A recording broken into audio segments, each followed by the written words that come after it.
This is the Auburn Podcast, your daily Auburn Tigers podcast, presented by Auburn Undercover and ESPN 106.7. Zac Blackerby here with you. Painter Sharpless of ESPN 106.7 will join me in just a few moments. Yeah, the Mondays, the general mood and atmosphere Mondays after a big Auburn win is always is unique here in town. There's really nothing else really like it. Yeah, Auburn took care of business against Alabama State, not really surprising anyone. The freshmen looked really, really, really good. And I talked about this in the postgame edition of the Auburn Podcast that you can subscribe to. Just go to auburnpodcast.com and click on Become a Patron. And enjoyed the several folks that signed up for that this weekend. But there were some guys that stood out even more. Obviously, Anthony Schwartz and his impact, he's going to be a really, really big problem down the line for opposing defenses. And we knew this just because of the speed. And I knew the speed would be important. But he looked like a football player a lot more than I expected him to.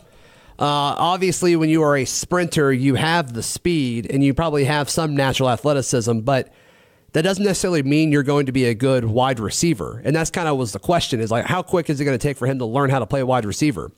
Well, in his first carry, he showed strength. He showed patience with the football and ultimately, picked up a decent carry. But it was the catch after that really, really kind of sent Auburn Twitter and message boards alike into a frenzy and lots of excitement around Anthony Schwartz. It's interesting to me that he didn't play against Washington. Now, when you kind of look at how good he looked against Alabama State, obviously the talent disparity is tremendous. But moving forward, I think the combination of Anthony Schwartz and Shaun Shivers in some future version of this Auburn football team is going to be so fun. I think Bo Nix will probably be the quarterback when both of those guys really, are at their peak during their Auburn careers. But holy cow, both of them looked good. They looked really, really good. You listen to the show, I absolutely adore and love Shaun Shivers, what he brings to the table. He backed up everything I said all offseason about the guy. He backed up all of it on Saturday. Well, Zach, it was Alabama State. I get it. But Shaun Shivers, once again, I've said it for months. He's the guy. He's the guy moving forward. And I think he's past Asa Martin in the running back depth chart. Asa Martin gets a chance, and he fumbles. And if there's a way to lose playing time for this Auburn offense, it is to fumble.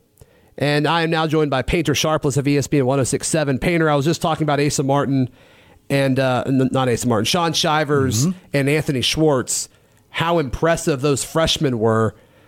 What kind of impact, obviously it was against Alabama State, but what kind of impact in your mind do you see these guys having over the course of the SEC slate of Auburn's schedule? Well, when Schwartz was about to get that pass, I wondered if that was coming, and then it was rightfully so against an overmatched defense. But it doesn't really matter in my mind. There's no one that's going to be as fast as him. That option should be there throughout the season. So when the coaches decide to use it, I think will be interesting because I don't know how many options or how many targets he gets. But the hype train's rolling for him, and I think you've got to continue to use his speed. It would be foolish not to. Yeah, and it's not like Alabama State pressed him at the line of scrimmage or anything. There was a cushion there. And, other defensive backs will be more likely and have a quicker reaction time than Alabama State's defensive backs will. But if you incorporate play action with that, to where if you're a defensive back or you're kind of playing a little bit where you have to acknowledge what's going on at the line of scrimmage, it changes things. Yeah, I don't know what better defenses can do at some level. He's so fast that if he gets a step on the defender, after that, they cannot catch him. Right, and he's not going to be the primary focus because Ryan Davis is going to be underneath. Sal Cannella, you have to play a certain way. Darius Slayton, who we did not see on Saturday, is going to be a big impact as far as deep threat as well. So you have to play it differently. And it's an Auburn team, so you have to respect the run. it just adds another headache for defenses when you have to predict what's happening. In order for you to do that, you have to kind of account for all of these different options that Auburn has offensively. Yeah, and in college football, being able to run is always critical to success. But in Gus Malzahn's offense, it's particularly important. And they're going to want to continue to improve the running game, although they picked up a lot of yards against Alabama State. So did Tuskegee. And that's not a knock on Tuskegee, but if they were able to do it, then Auburn, with their athletes, should have had no issue.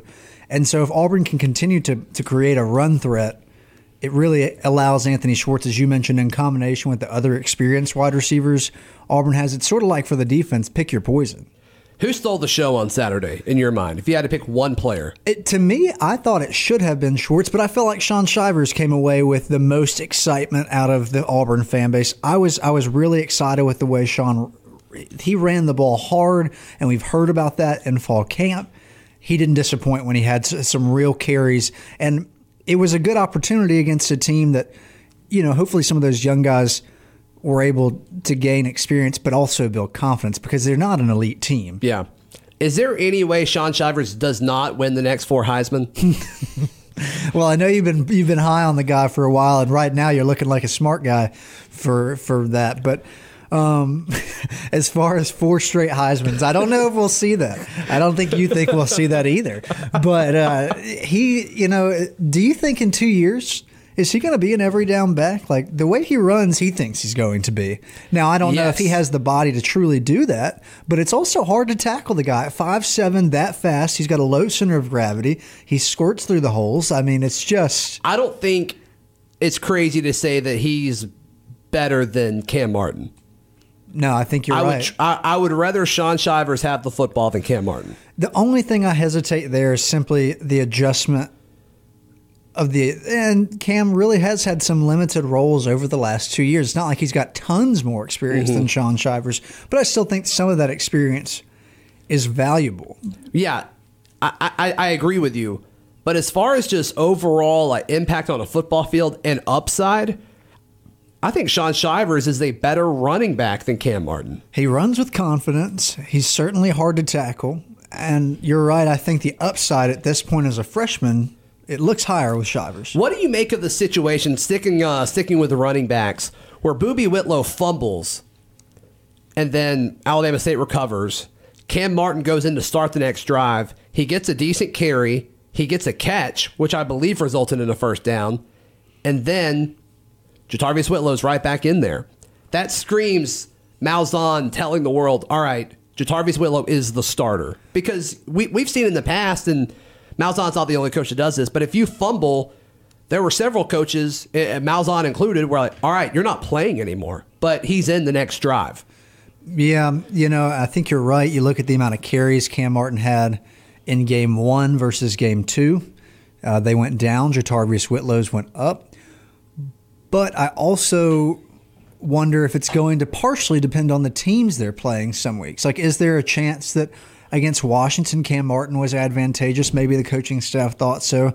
Maybe against a bigger, I think more aggressive line, are you going to see a guy like Jatarvius Whitlow that's a little bit bigger get some touches? And they have different roles. My point is, are there some games where it could go to Cam Martin, some games where Boobie Whitlow gets more carries? Or at this point, is it like, no, Cam Martin's a factor, but Jatarvius Whitlow is the guy?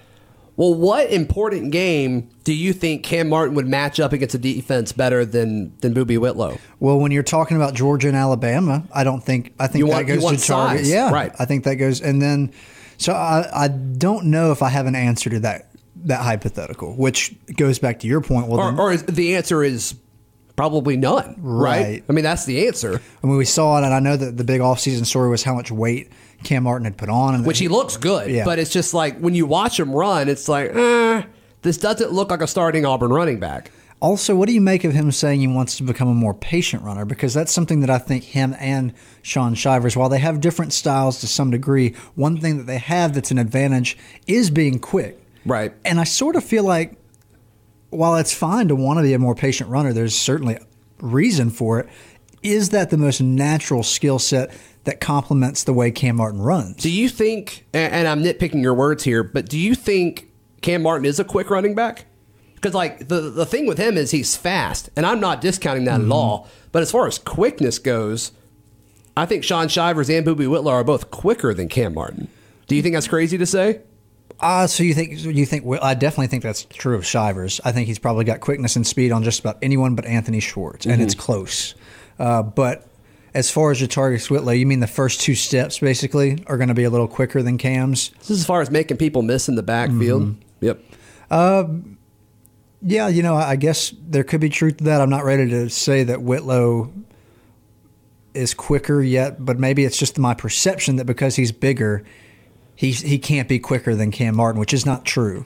Certainly, but I sort of feel like the skill set that Cam has when he's running between the tackles is being a little smaller, a little shorter, and quickly bursting through that line of scrimmage, as well as when he's in the passing game, he's got good hands and an ability to make people miss in the open field. What about Jatarius or about Boobie Whitlow's style gives you pause and says, wait a minute. He runs high. That might be better. He runs high. I mean, you could tell at times he is a converted quarterback or athlete that received the snap at the high school level at a small Alabama high school. So, I mean, that's kind of what plays into it. He's not you can tell he's a natural as far as with the ball in his hands, but there are some fundamentals that he has not, grasped onto fully yet, and I expect that to change over the course of the season. He's employed a nice little delayed stutter step there. He's been using that some. I like that. I like that, and you can tell the natural athleticism. Yeah, I mean,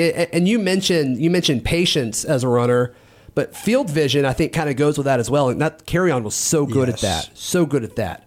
Cameron Artis-Payne was okay at that. Just looking at the success of Auburn running backs, but Cam Petway and Peyton Barber, I don't think were great in that regard. And you look at it, it's like Cam Martin has not wowed me in that sense yet. Boobie Whitlow's gotten there. There was a great cutback for Shaun Shivers. I tweeted about it in the Auburn GIF thread this week, but it looked like it was an off-tackle run to the right, and he ends up, running 20 yards to the left after he, kind of got out of the, where the pocket would be if he was a quarterback. So I see it with him so early on, and once again, it's Alabama State, and he was able to capitalize on the defense over pursuing to the right side, but that's going to happen in college football. No matter who you play, aggressive defenses are going to over pursue, and you want a guy that has the speed and the understanding to capitalize on that. I really, really like what Shaun Shivers did on Saturday. It's exciting. I think him and Schwartz, there's no way at this point that they're getting the red shirt. I mean, they're going to contribute this season as true freshmen. What did you think about the fumbles? Now, I don't think you can compare the quality of opponent Mercer was to Alabama State, but much like that game, Auburn put the ball on the ground a lot. Now, a difference here was that 3 freshmen got involved with those fumbles. Jatarius Whitlow had one, as you mentioned a moment ago, but on the whole, it was backups doing the fumbling, which maybe is not ideal, but it's better than your experienced guys. I think the person who is going to really see the results of that more than anyone else is going to be Asa Martin. That was rough. I mean, you are trying and fighting to keep your job as the number 3 running back, which will be called upon at times this year, and you fumble it away. You can't do that, because then he's on the sideline thinking about what he just did, how he coughed the football up while he's watching Shaun Shivers run wild. That has to, you feel for the kid, because he worked hard to be an early enrollee. He got on campus earlier than Shaun Shivers did and worked his tail off. And you look at it and it's like, well, I'm not convinced that he's RB3 anymore. No, I'm with you. I think right now there's a pretty big wave of momentum for Shaun Shivers. He's done himself a lot of favors, and we heard about that aggressive running style, and it hasn't disappointed. He's certainly given us that. How about, man, was there anyone on the defense, the younger guys, that stood out to you? Because I think it was exciting to see some of that. And KJ Britt, by the way, had a great game. Right. Well, since you bring up the defense, not necessarily a younger guy, and KJ Downhill Britt. To you. Pardon me. The worst nickname on the team. No offense to KJ Downhill Britt. I just think we could have done better. It was lackadaisical. We'll move on. That's all I'm saying. And I think it's Travis Williams is doing, which... What a guy. What a stud. But he missed the mark there. Travis, I like a lot of what you do. I will quarrel with that one. But speaking of defense, I just want to make a public apology real quick. Okay. Here it comes. Daniel Thomas, I am so sorry. I thought what you did in the Iron Bowl a few years ago was a fluke. I looked past it. My God. I didn't even count it. And I thought it would never happen again. You're good at your job. I spent all offseason dissing you, saying that Smoke Monday was coming for you, that Sherwood was coming for your job, and that you would not be good enough to start against Washington. I was so wrong. And I am so sorry. Daniel Thomas, please forgive me. You have shown a tremendous burst, a tremendous ability to recognize plays quickly, the ability to break on the football, and to bring a physical nature to an already very physical defense. And I am so sorry, and I hope you forgive me. Hey, I don't think you're the only one. I think that the way he started the season against Washington, which Kevin Steele referenced, was great. Gave the team some momentum on the first drive. Clearly, the 2 picks, one of them getting Auburn some points, was exciting. And you're right. I know you mentioned this in your – is it GIF or GIF? I never know. I go GIF. Some people say GIF. But you had one, and you talked about his closing speed, I believe. It's ridiculous. And how comparable it is to what Stephen Roberts was doing, and we know how that worked out for Roberts. I had a lot of people disagree with me that like it was better than Stephen Roberts, and then I had a lot of people say that he was nowhere close to being as good as Stephen Roberts. It's weird that there's a divide. Yeah, it's like we're still not acting like Stephen Roberts was good last year. Whatever, we'll get into that later. But yeah, no, Daniel Thomas was the man, no doubt about it. No reason for concern in my mind, but Jarrett Stidham didn't look as crisp against Alabama State. Now, he had 13 attempts, six of which I think were completions. Well, it doesn't help that Seth Williams dropped it on a quick slant on third down, the first third down of the game. And there were 2 passes to Ryan Davis that should have been catches. And so if you factor that in, his numbers look totally different. Not to mention there, I believe in the second quarter, they intentionally, it looked like we're practicing the deep ball or at least taking some shots down the field, which I can only assume was for an opportunity to do it live. Maybe so.